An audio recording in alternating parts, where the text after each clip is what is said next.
नमस्कार दोस्तों, आज की कहानी है तेनाली रामा की।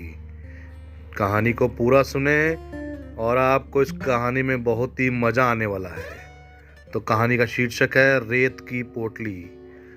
तेनाली रामा अपनी बुद्धि और हास्य के लिए प्रसिद्ध थे। बात उस समय की है जब वो राजा कृष्णदेवराय के दरबार के सदस्य नहीं थे। एक बार जब राजा गुरु नगर भ्रमण के लिए निकले तो उन्होंने राजा गुरु से दरबार में सम्मिलित होने और मनोरंजन करने का अनुरोध किया। तेनाली रामा ने अपनी लिखी हुई कुछ हास्य पंक्तियां भी राजगुरु को दिखाई। राजगुरु ने उन्हें कह दिया कि ठीक है, मैं महाराज से बात करके तुम्हें बता दूंगा। कई हफ्ते बीतने के बाद भी राजगुरु को कोई जवाब नहीं आया तो तेनाली रामा ने खुद राजगुरु से मिलने का फैसला किया। और जब राजगुरु से मिलने पहुंच गए, उन्हें देख राजगुरु आश्चर्यचकित हो गए कि रामा ने उसकी बातों को इतनी गंभीरता से लिया और मिलने भी आ पहुंचा। उस समय फिर राजगुरु ने रामा को टाल दिया, लेकिन रामा हार मानने वाला नहीं था। वह बस राजा के सामने अपनी योग्यता साबित करने का एक मौके का इंतजार कर रहा था। अगले दिन रामा दरबार में पहुंच गया और एक प्रसिद्ध जादूगर राजा और उसके दरबारियों का मनोरंजन कर रहा था। खेल के अंत में जादूगर ने दरबार में मौजूद सभी दरबारियों को चुनौती दी कि अगर कोई आकर उसे हरा दे तो उसका गुलाम हो जाएगा।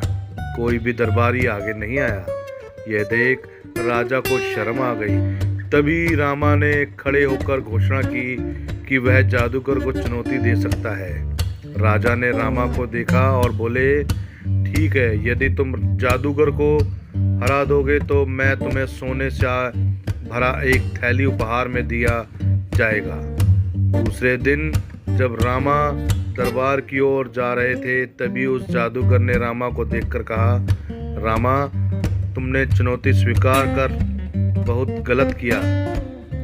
तुम्हें सोने से भरी थैली तो नहीं मिलेगी, हाँ, तुम्हें यह रेत से भरी थैली देता हूँ। जब जब इसे देखोगे तो मेरी याद आएगी। और हंसकर चल दिया। दरबार में रामा ने उस जादूगर से कहा, क्या जो काम मैं अपनी आंखें बंद करके कर सकता हूँ, तो क्या वो काम तुम खुली आंखों से कर सकते हो? जादूगर बिना सोचे समझे सहमत हो गया। रामा ने वही रेत की थैली निकाली, अपनी आंखें बंद कर दी और एक मुट्ठी रेत निकालकर अपनी आंखों पर रख दी। जादूगर ने तुरंत हार मान ली, क्योंकि वह जानता था कि वो अपनी आंखों के अंदर रेत नहीं डाल सकता। राजा रामा से बहुत खुश हुए और उन्हें एक सोने की थैली दी और उनकी बुद्धिमत्ता से प्रसन्न होकर अपने दरबार में मंत्री के रूप में नियुक्त कर लिया। इस प्रकार रामा ने उस अवसर का उपयोग किया जिसे वह जादूगर ने मात्र मजाक में रेत के रूप में दिया था। इसलिए हर चुनौती में एक बड़ा अवसर छिपा होता है। आशावादी हर कठिनाई में अवसर देखता है, पर निराशावादी प्रत्येक अवसर में कठिनाइयां ही खोजता है। धन्यवाद दोस्तों, कहानी में यहाँ तक बने रहने के लिए। कहानी आपको कैसी लगी? मज़ा आया? तो कहानी में लाइक ज़रूर करें और अपना कमेंट भी ज़रूर दें। तो मिलते हैं अगली कहानी में। नमस्कार, धन्यवाद, जय हिंद।